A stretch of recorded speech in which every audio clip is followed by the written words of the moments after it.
le tun truma chuan Shillong kumsom ni paruk chuang ei barzonna awang tia kan lo om to na kan chhuahsanna anu chanzong in hun kan mang dona ngai tua chuan lung te po alengin nukte po ul rum rum thei ani tuna hian Shillong atangin Mizoram lampang kan pan chhome kania Shillong a hian kan om hun chung hian mi fel tak tak min du sak tu tam tak kan donga kan tong boka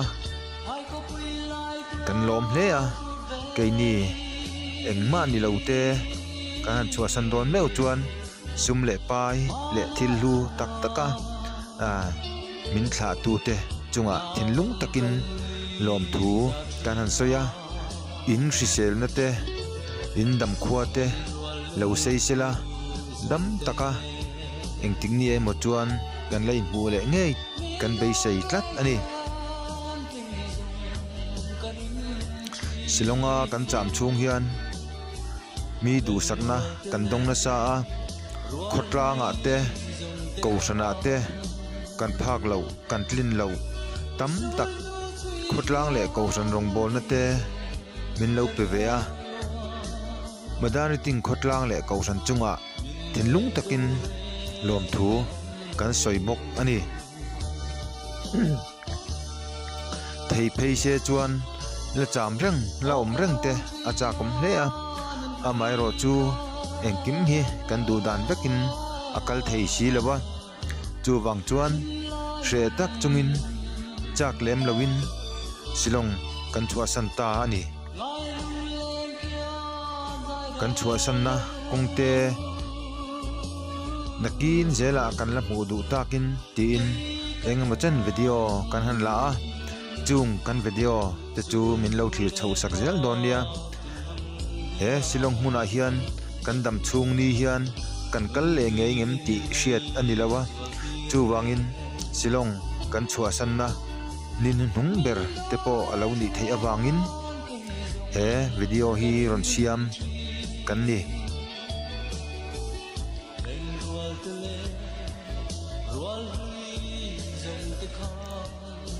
Shillong kan om chung hian har satna te tok thin ma ila min pui bom tu tam tak an oma chu wangin khotlang an ngai om le ani min pui bom tu le min tan pui tu te le kan thian tha fel tak tak te chunga thinlung takin lom thu kan soya kan ngai hle ani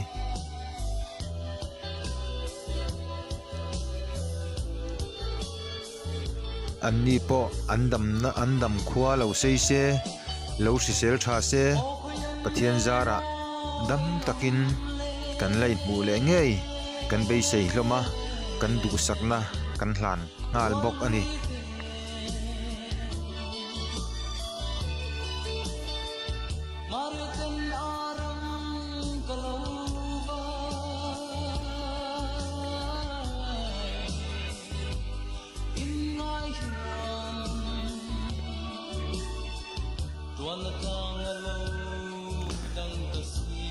he mun han chhuahsan don meu chuan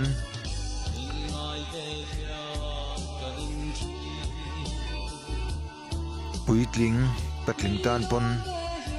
insum a har ve hle ani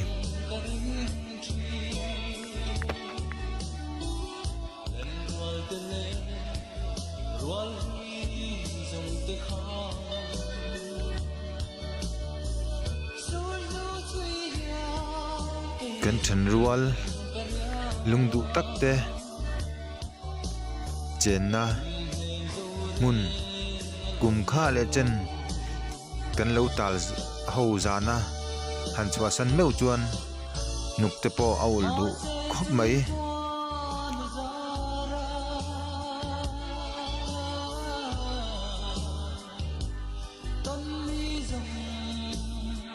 amai ro chu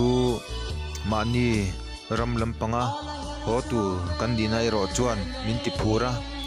chung le khatte om dalama ho tur kan dina pon min ti phurin min ti thatho deuh ti mai lo chuan ho chakna mani ramlam mani se ho chakna kha atam lem lo ani thian tha tak tak te an ngayom hle a thenom khoveng te kanin thenom khoveng na anuam kan tia kan lungoi hle a soita kan khan amai ro chu ei bar jonna kong awang bokin kan tum na mun kan du na mun huna hian kanom theilo ani engkim hi pathian thu thunia pathian ro rel dan hi keini mishing te chuan soi san thei kan nilawa pathianina kan chunga lo thlang tura ti hi thataka lom taka lo pom thei hi mi fing mi en ton tlak an ni fo ani chutiang hnui hnung zui tur chuan keini pon thei tokin inti tur chelin kan ma chon ve ani a Shillonga kan thian tha te mel hriat te an ngai omin lodam rang turin du sakna kan hlan chewa inei bar zonna konga te mal pathian in som cheu sela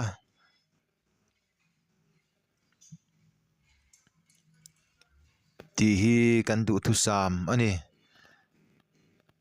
khovel te chu kan jin ram ani lom ti ten mani in ngai tua in hnemin hun kan hmang chho zela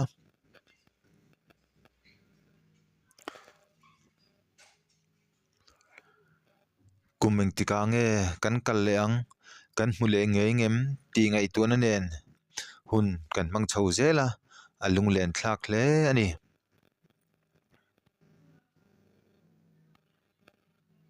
mitam tak lo chuak chho to te na an tongka kan hria da chuan madani ting ombik te tongka atangin han soita ila madani ting a chuan kan ko hran ka ngai ber ti tongka te atama chumi mai pelama chuan thina tan chuan madani ting khotlanga thi ka thlang ti khop ten mitam takin madani ting an ngai zia te an lo soi thin ani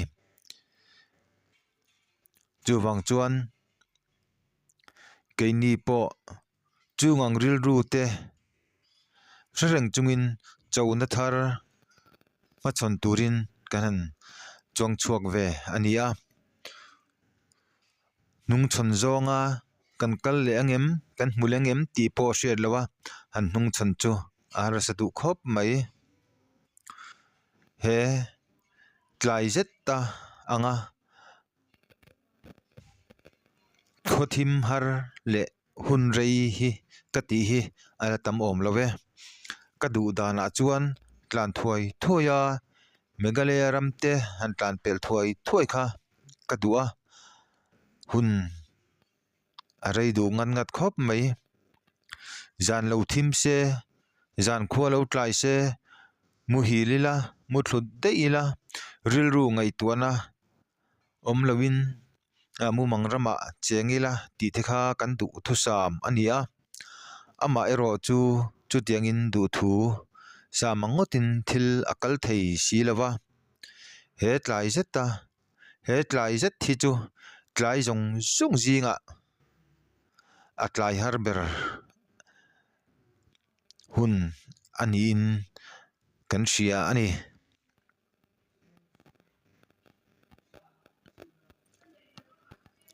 nitla tur la chuan lung atileng hle a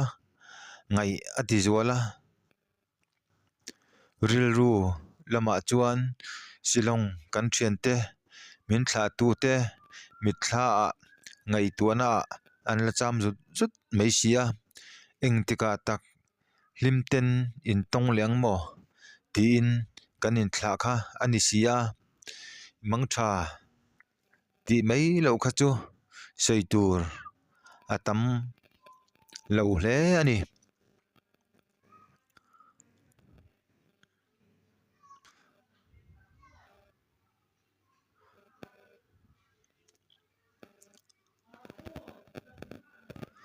hoi kual velila kan hoina piang lam chuan lung le na ti zual emo ti tur khopin alo ombok sia ngai azuala lung len po ngai tua lovin hun han mang don viau ma ila kan ngai tua lo po le lung len na tiang dewin hoina lama piang mai hian lung tileng tu alo ni zel mai sia akho har thlak le ani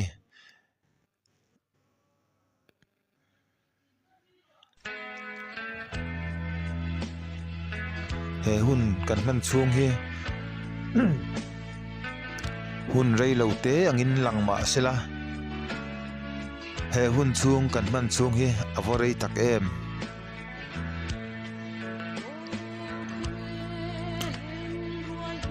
kan chuan na motor te chu tlan chak lo riau hian hriatna kan han neya tlan liam zung ila kan tua amai ro chu motor thuneina theina pialam ania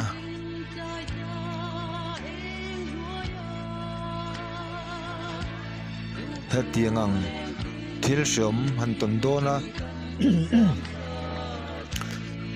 hun rei tak han man chu thil har sa ni amai ro chu kanin ti pachanga lo thei lo nein minnang to a enge kan ma thil lo thleng tu te chu kan pal tlanga kan do tlang tur lom ti ril ru inti pachang chungin hun kan manga kan kal zela kan cham chunga Shillong kan hun kum tam tak kan man chunga kan hun man dan te kan ngai tu let zut zuta lungoi lo na lim lo na ril runat na kan nei te kan han ngai tu le ta amai ro chu tun hla chuan khang hun te kha hun ngai om hun lom om an lon ta zel jok si ani kan lom chang te kan lom ni te kan han ngai tu le ta khang te khan mit tui an nuk chuak ta jok sia avan ngai om don em ti zel chung sin mani nem pa in hun kan mang chho zel ani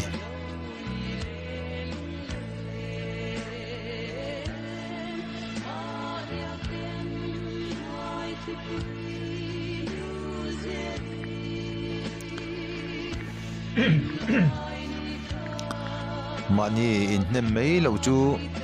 ti tur om chuang si lawa mira mai nge kan ti rengang ti te kan ramani lawa kan chatuan mun tur ni lo he khovela kan om chu kan mun tur ni lo ti ten mani kan in hema amai ro chu atak tak ril ru chuk rila jok chuan thlak lel na le ngai na in achang tam jok sia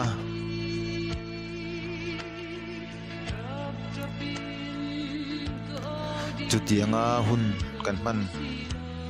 mek lai chuan ngai tuana song tuana te koma hun kan man mek lai chuan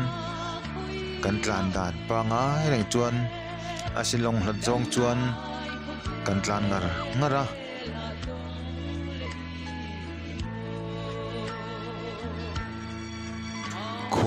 khuala chuanin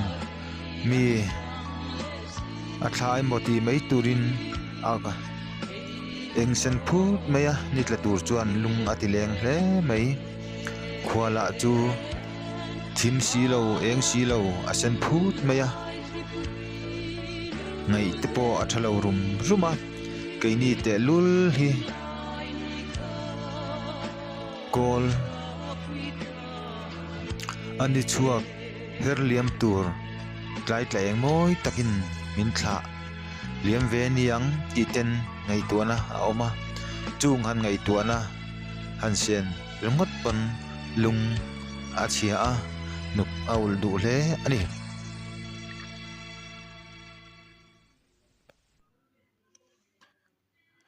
Shillong kanom chunga min du sak tu zong te kan dam lo mangan har sat lai min pui tu te le kan chhuahsan don nia sum le pai le thil pe ka min thlaliam tu zong song te chunga lom thu thinlung takin kan han soinon le duwa chuti lain kan om chungin kan ti tur ti lo tam tak kan na yang mi poi soina tam tak kan na yang mi ril ru tinat po kan nei theye chungang te kan chunga mi nat na kan lo siam zong song te min ngai dama min thei ngil sak turin kan ngenin kan som thu bok chawani kan kal san tak te kan thian te chunga te po thil ti dik lo le phel phing pheng te po a kal san te po kan nei thei khang kan ti fel lo zong zong mi ril ru ti nat kan nei zong zong te siom taka ka lo siam kan lo nei te khang ang ril ru kan ti siom zong zong kan hu chon te khan min lo ngai dam ula ti kha kan ngen non le du chu ani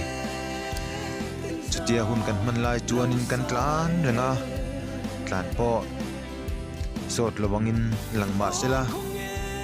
ake mazong chuan thui tak kan tlan to ani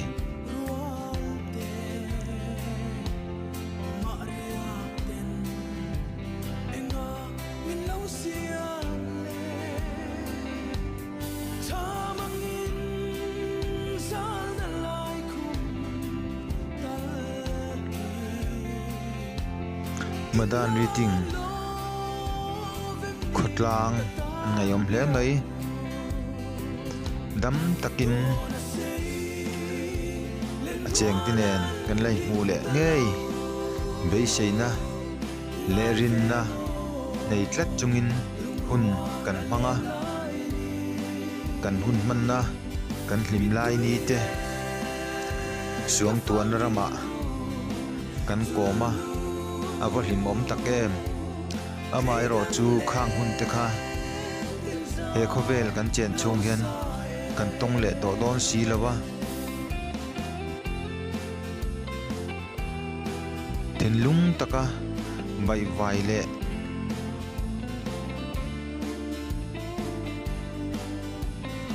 shilhaya kan omlai chuan kan ngai tuan ate theng hilin a eng zong a lom zong a hlimom zong ten ngai tuan ate kan han manga kana in ti har le thina chungang reng reng chuan hun kan phang chho ani khote lo tlai chho ta boka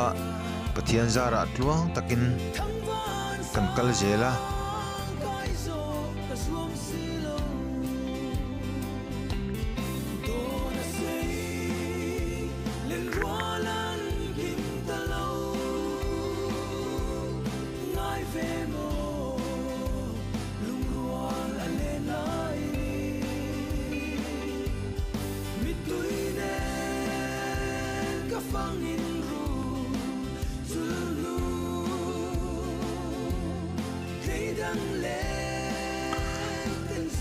du thu sam anga chuan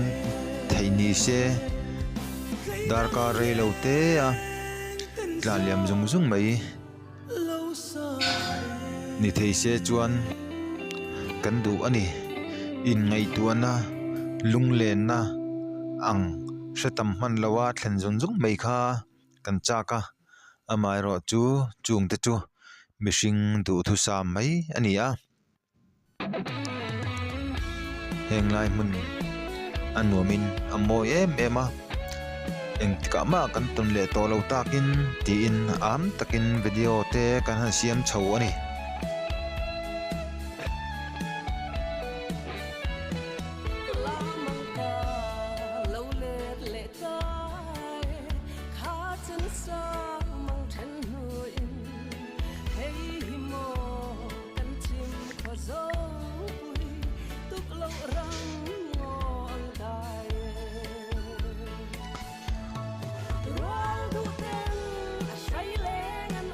pathian ne na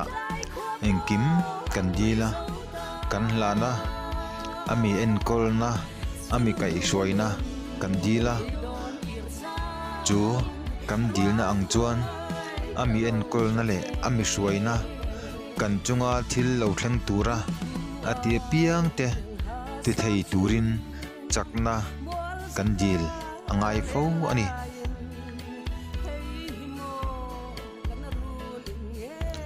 chu wang chuan pathian kan awa kan alama kan kalfo hi atul le ani pathian tel lo chuan engkim mai hi thil har sa vek hi ania amaro chu ama nen chuan thil ti theilo a om lowa engkim mai hi alo ol sam em vek ani chu wang chuan shele harsa ti ema kan chhuahsan teng te po pathianin min vengin min umpui anga harsatna boina te tok lawa kan om thei nge nan pathian ne na po kan dil chamchi rengani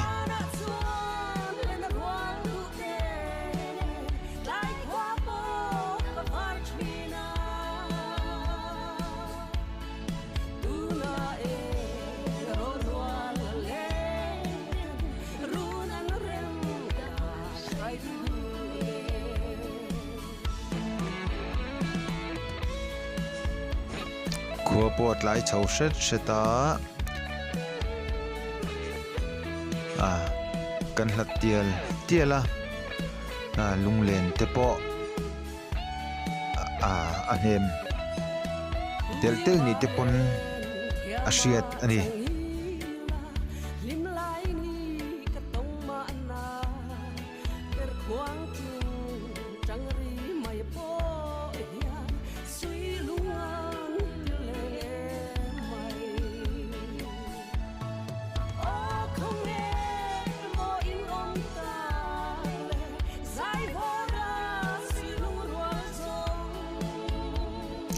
kan soi non le du chu Shillonga kan cham chungin kum tam kan thenom khoveng te kan chung an tha ema an tha dang hoin keinin tilet ve thei kan nei lo lai ro chu poi kan tia thenom khoveng te le ami mal te ang poa mi poi kan lo sei ani chuan min shet sakrang lo bula min lo thei ngil sak turin kan ngen chau ani tin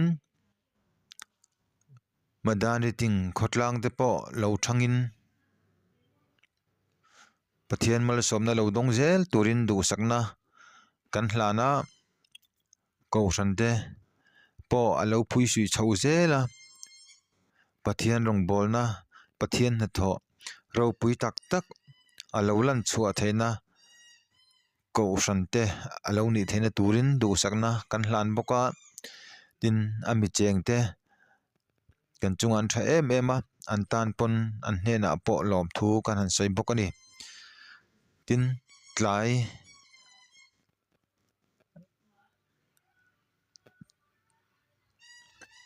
lam boruak po are chhotan ta a netla tur po aliam chhodon ta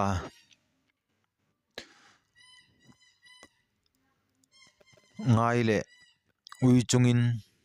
thalel em chungin Shillong madan ri ting chu no chon zongin kan kalme kania kan thaliam kan ti don nge kan kalasan ta ani mani du thu sa ma phei chuan mani du dana phei chuan kalsan mei chu thil har sa ania ama ero chu chung lam pathian ro relna kan dal thei silawa ngai le ui chungin madan